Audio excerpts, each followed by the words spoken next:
The Forgotten Ward, a haunting encounter. It was supposed to be a routine shift. Sarah, a young night nurse, was working at an old hospital, rumored to have a forgotten ward that had been shut down years ago after a fire. Most of her coworkers laughed it off, but Sarah couldn't shake the feeling of unease when she walked past the sealed doors at the end of the hallway. Sarah couldn't shake the feeling of unease when she walked past the sealed doors at the end of the hallway.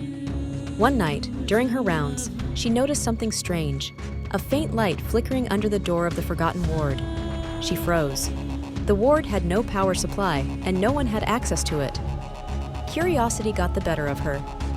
She unlocked the door with her master key and stepped inside.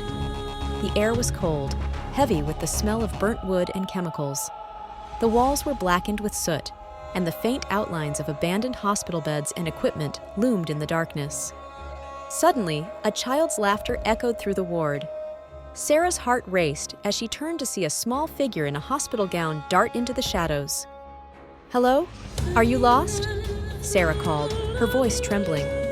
She followed the sound of footsteps to a room at the end of the ward. Inside, she found a single bed, pristine and untouched, as if the fire hadn't touched it. On the bed lay a photograph of a young boy with a name tag that read, "Ethan, room 12. Behind her, the door slammed shut.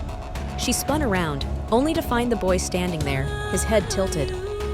"Are you here to help me?" he asked in a soft, eerie voice. Before Sarah could respond, the boy's eyes turned black and his smile twisted unnaturally.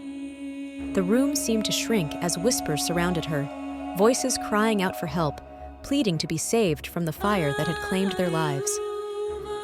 Shadows swirled around her, pulling her closer to the bed. Sarah screamed, grabbing the photograph and running out of the ward, the whispers following her until she slammed the door behind her.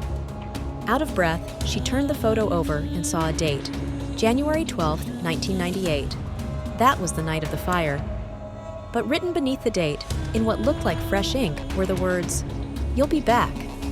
Terrified, Sarah reported the incident to her supervisor, who stared at her blankly. "There's no forgotten ward," they said. "That wing was demolished years ago." As Sarah turned to leave, she glanced down at her hand.